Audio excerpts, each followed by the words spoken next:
Today we visit an amazing public garden and dig deep into some of our favorite flowering plants and how you can have success with them in your own garden. You won't want to miss it, so stay tuned as we garden smart in Georgia.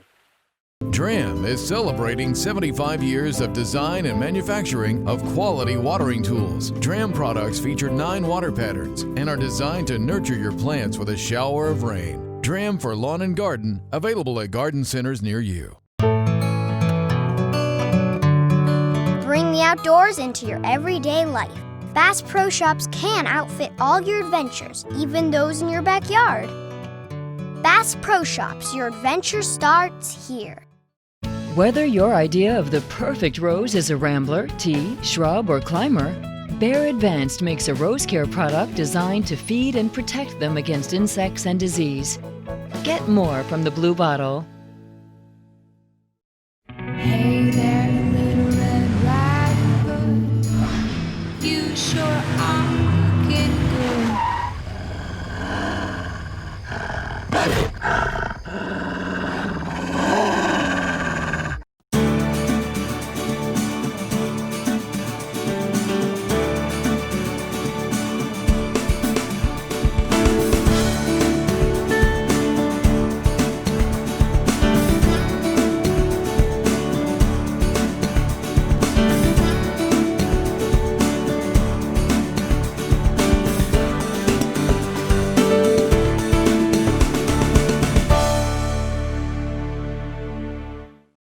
Jim Gibbs is no stranger to gardening. In fact, he's been at it his entire life. As the founder of a very successful garden design and landscape company, Jim has spent decades immersed in plants and the intricacies of how to make them work together in perfect harmony. His passion for gardening found its ultimate voice when, after 15 years of touring the finest gardens in the world, he decided to make his mark in North Georgia. Jim knew that the most important component of a world-class garden was site selection. And with unwavering patience, he spent 6 years searching for just the right place. He knew that a strong water source was imperative, as well as noble, mature trees. The site he settled on could not have been more perfect. 292 magnificent acres of rolling topography are home to hundreds of springs that feed 24 ponds and 19 waterfalls. Garden rooms are cleverly hidden around each turn, and the shaded paths culminate in 3 featured gardens: the Manor House Garden, the Japanese Garden, and the Water Lily Garden. Today we'll spend the day with this visionary gardener as he shares what he's learned over a lifetime of dedication to the art of gardening. Jim, welcome back to the show. It's great to have you today. Gibbs Garden has truly been a labor of love, and I would love for you to talk a little about what your mission and your vision for this garden has been. In 1965, I graduated from the University of Georgia and I studied landscape architecture and horticulture. So of course, it's a passion for me. I love gardening and it's also in my genes. Now, I left Athens, moved to Atlanta, started Gibbs Landscape Company, and I decided in my travels around the world I wanted to build a world-class garden. In 1973, I was in Japan studying the Japanese gardens, and I made the decision then I wanted to spend 30 years, which I knew it would take to build that garden. So I knew that I had to develop a criteria, and I knew that an abundance of water was the top of the list. I wanted to make sure I had a mature forest setting. I wanted to make sure I had rolling topography to feature the plants, and I wanted to be located between Interstate I-75 and Georgia 400. So that was sort of where everything began. 1980, I found this property, beautiful piece of property, and I started building the garden. I opened the gardens to the public in 2012. This is our 5th year of being open to the public, and we have now had over 500,000 visitors. Wow. And out of that 500,000, fortunately for us, over 60,000 have purchased annual memberships. So the garden's doing great and we're having fun. That's amazing. This would have to have been a Herculean task. Where would you even begin? Of course, I had to start at the Yellow Creek Road, which was a paved road, and I had to begin to build the road back to the manor house. Once I was able to build the house, it became sort of like the European pleasure gardens. They start at the house, and it's a part of house and garden. You don't separate them. You want to live and look out into your garden and feel like you just step out into the garden. So I started here, and every year I tried to design and landscape 10 acres. That's how I knew it would take with 300 acres. If I did 30 years, 10 acres a year, it would take me 30 years to build it. So I started Yellow Creek Road, built the road back, and built the house. Yeah. Well, we've got a full day. Let's go see what's in bloom.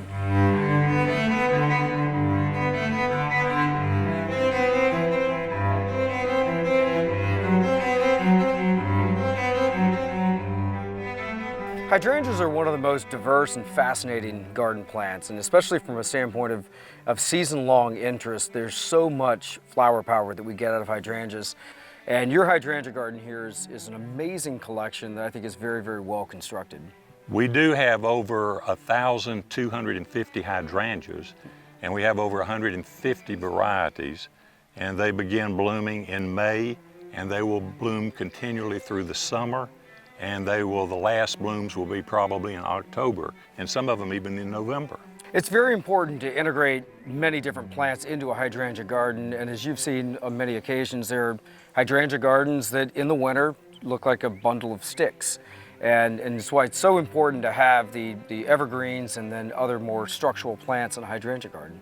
I chose the rhododendron as my complementary plant. You could use other plants, but what I wanted to do was in May, end of April, say, 1st of May, for 3 to 4 weeks, we have over 1,000 hybrid rhododendron with over 100 varieties that come into bloom. So this is the complementary plant to the hydrangeas. Even in the winter, the rhododendrons are evergreen, and you can imagine if that Annabelle in front of us had no leaves, we would have, as you said, just sticks there. So you want to make sure in planting a garden, or even in your own personal garden, and it may be small, to always try to put some evergreens as complementary plants to the deciduous hydrangeas, which of course are going to drop their leaves in the winter. There are far too many hydrangeas for us to discuss all of them, probably even in 5 shows. But I'd like for you to break it down into, say, the 3 or 4 dominant categories of hydrangeas that you use in the garden.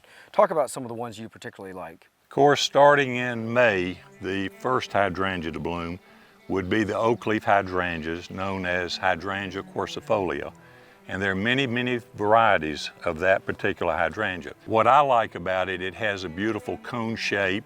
It blooms for a long period of time. It starts out and works its way into a white, but then later turns sort of a pinkish color, which is nice for a color change. You also have the a beautiful oak leaf. It's called oak leaf because the leaf looks just like an oak leaf. It's a big oak leaf. And that turns burgundy or red in the fall, which I think is fabulous. Then the next group of probably all of your macrophyllus are going to be blooming. People call those the big leaf hydrangea. A lot of people call them mop heads because they have the big round heads of blue or pink. And that one would be blooming after the oak leaves. Then you have the arborescens, which Annabelle is always a favorite of the hydrangea arborescens. You have the paniculata, limelight, and tardiva. Some of those are some of the favorites of that. So you've got serratas that are going to bloom, and of course the lace caps that are in there. So we've got so many hydrangeas, and that's what makes a hydrangea garden so exciting, and I think people love to go to hydrangea gardens. For the gardeners among us that want to dig really deep into hydrangeas, what resources would you recommend? Without question, the book I always go to is Michael Durr's book. It's Hydrangeas for the American Gardeners. And to me, there are hundreds and hundreds of varieties listed. He tells you how to grow hydrangeas. You can go through and search for the hydrangea you want for your particular site. There's no question. Everybody needs that in their gardening library. I totally agree.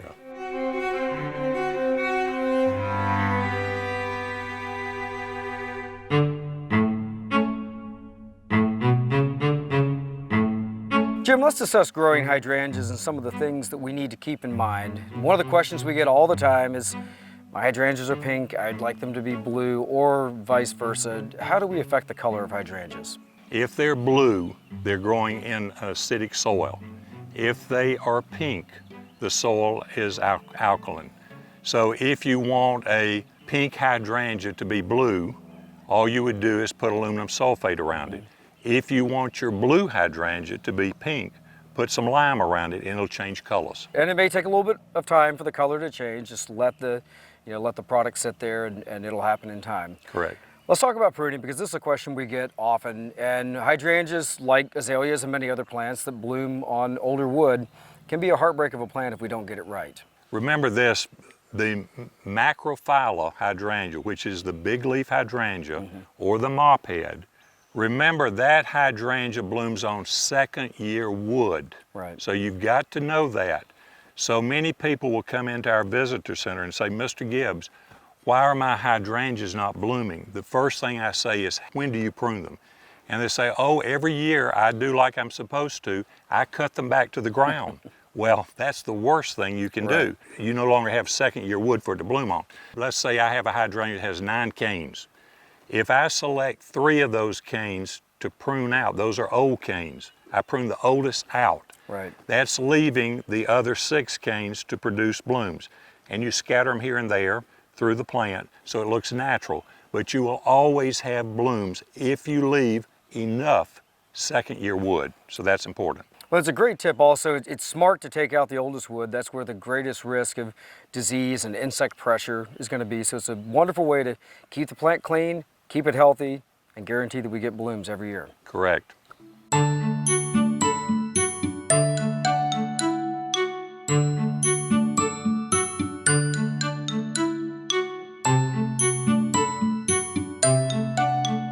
Jim, I have to say, when you decide to design a garden, you don't believe in going small. Tell me about the Daylily Garden. Well, the Daylily Garden, actually, when I bought the property, this used to be a cow pasture. So I knew then that I wanted to let this become the Daylily Garden because it needed full sun. The first thing was to make sure that I graded the site so that I had these walkways of grass. Remember, green is the complementary color to all colors. So I knew that I wanted grassy walks. I wanted enough grass to really show off the daylilies. So once I had it graded, it was beginning to select the daylilies. Now we have over 300,000 flowers with over 500 varieties. So the next thing I wanted to do was to take 30 varieties of daylilies and arrange those to the color wheel. Then I would take another 30 varieties and arrange those to the color wheel. So when you look out across here, you'll notice how you get a mix of all the daylilies, but they are arranged to the color wheel. Now to me, daylilies mix well. So for the homeowner, they're not going to be able to have this much land to do this.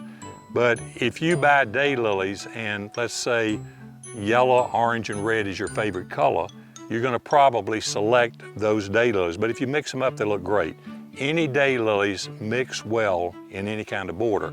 But I do think it's important, if you can, to have the border of grass, which is the complementary color to all the flowers.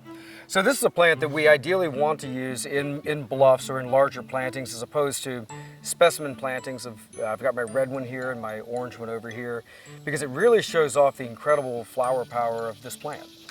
I agree, and I think daylilies, if you like a certain color daylily, take your favorite colors and then you can mix them. But remember, daylilies are going to bloom. You on a stalk, you may have 20 buds, but each one of those buds opens and makes a flower for only one day.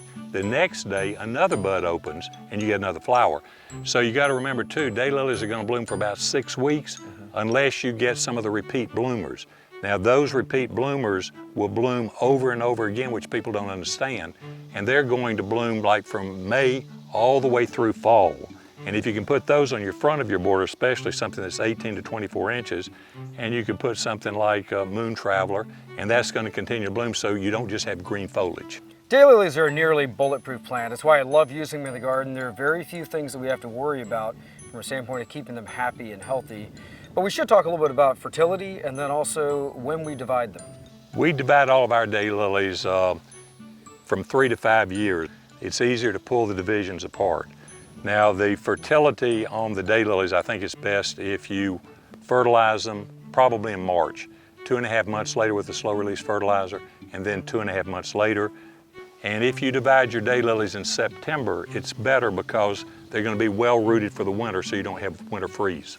Right, and we need to divide them periodically because when they get really, really tight, it'll diminish the flower power.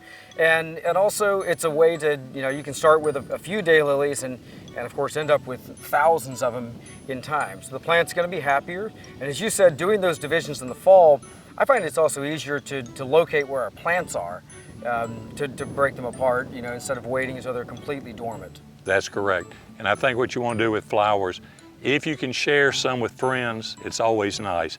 Daylilies, 3 to 5 years later when you divide them, you're going to have so many you can give some to your friends. Great tips.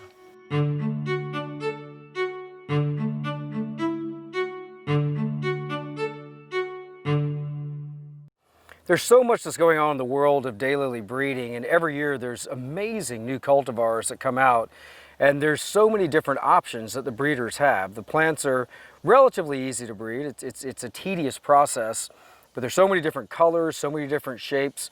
What are some of the ones that you've used that you particularly like, Jim? Well, of course, what I like to do with daylilies is to mix up the heights of daylilies. There's nothing more boring than if it's sort of all one plane. So if you'll notice in these gardens, you have some of the large blooms, you have some smaller blooms, you have some with eyes in the center, you have the spider lily that's over there real loose and drapey. Down at the end, you've got a daylily that's hemerocallis minaret that's 6 feet high. So as you look across these gardens, I think the varying sizes and shapes and forms make the garden more interesting. Now they've been really intense hybridization has been going on for 30 years at least, right. Longer than that.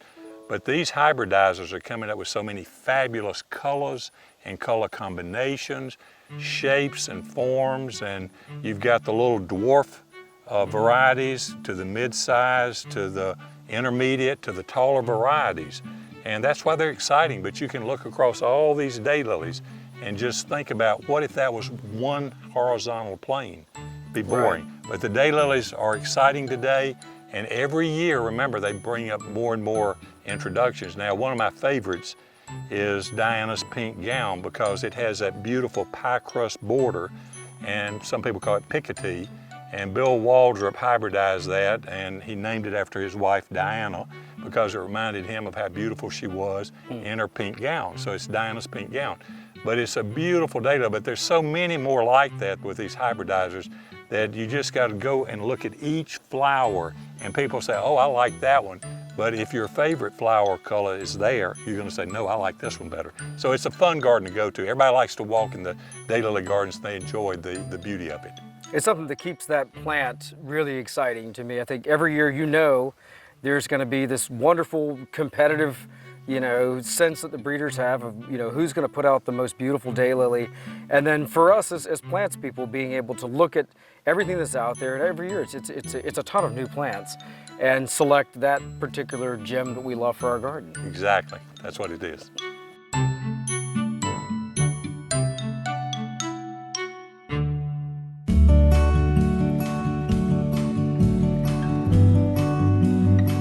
Jim, you mentioned earlier how important water was to the site selection for this garden, and it's an indispensable feature for great gardens, and the way that it engages our senses and the kind of experience that we get as we walk through a garden that has great water features is outstanding. Of course, I love water gardens. I was fascinated when I went to Monet's garden, Gibbs out of Paris, and he had all the water lilies, but then his bridge was beautiful too, and the reflections in the water. So we have planted now over 147 varieties of water lilies. Half of these are hardy, meaning that they come back every year. The other half are tropical. We found it's cheaper to just buy new plants each year and put them in. They're not expensive, $8 or $9 for a new plant. That's going to bloom all the way until heavy frost in November. So the tropicals have taller stems, bigger flowers, and reflect in the water. The hardy that you're seeing right now that are blooming are going to be shorter stems. Another thing that's important to know is they've never been able to hybridize blue, lavender, or purple in a hardy. They have it in a tropical. The nice thing about the color is on a hot summer day, when you're looking at water lilies, remember blue, lavender, purple are cool colors. They make the garden feel cooler. So that's nice also. Your ponds are unique because these are all spring-fed, and many sites don't have the luxury of having a spring-fed pond, so we're having to either line them with some kind of mortar or a plastic liner, right? Correct, and what we were able to do here, as I mentioned earlier, I looked for an abundance of water, but I never dreamed that I would find such an abundance of water. We're on a huge aquifer. When a track backhoe digs down 5 feet, a geyser of water will shoot up, and that spring will continue to run indefinitely. So every pond you see, there are 24 ponds, each one is spring fed with at least 3 to 5 to 7 big springs. Wow. So we have the same spring water temperature throughout, even in the winter. So our water lilies will bloom into December because the water temperature doesn't change.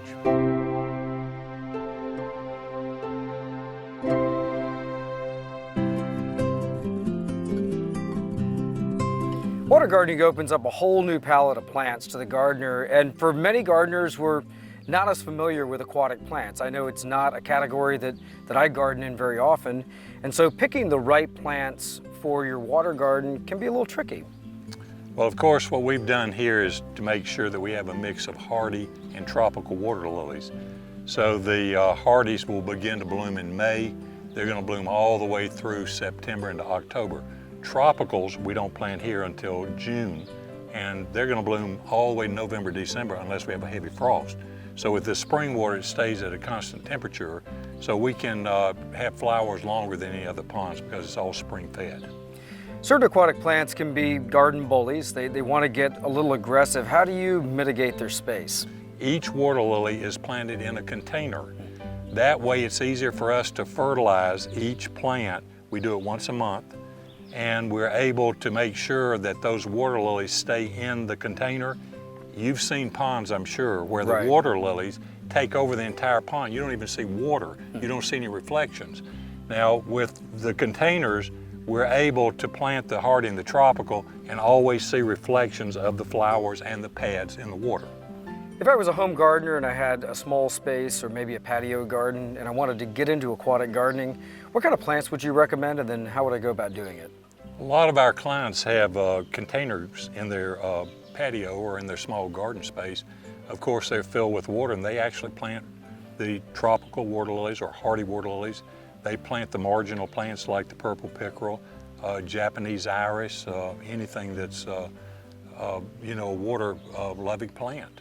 So you can do it in a very large container in your small back space if you have that. People, I think, love the water lily. Monet painted all the time because he loved the reflection. The flowers are all very different. They're one of the most beautiful flowers.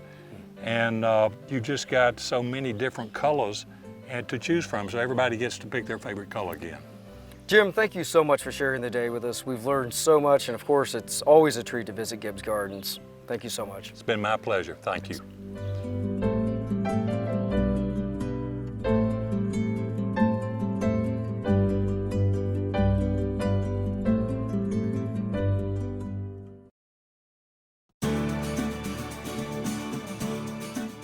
Each week we travel the country north to south, east to west, visiting some of the most exciting gardens, as well as talking to industry horticulturalists about design principles, new plants, and also how you can be most successful with your home gardens.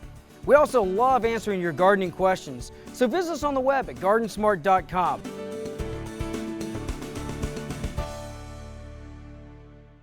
DRAM is celebrating 75 years of design and manufacturing of quality watering tools. DRAM products feature 9 water patterns and are designed to nurture your plants with a shower of rain. DRAM for lawn and garden, available at garden centers near you. Bring the outdoors into your everyday life. Bass Pro Shops can outfit all your adventures, even those in your backyard. Bass Pro Shops, your adventure starts here. Whether your idea of the perfect rose is a rambler, tea, shrub, or climber, Bear Advanced makes a rose care product designed to feed and protect them against insects and disease. Get more from the blue bottle. Hey there, little Red Riding Hood. You sure are looking good.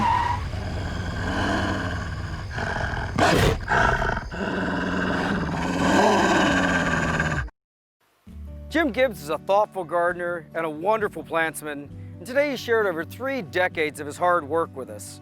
If you have questions about anything you've seen today, you can visit us on the web at GardenSMART.com.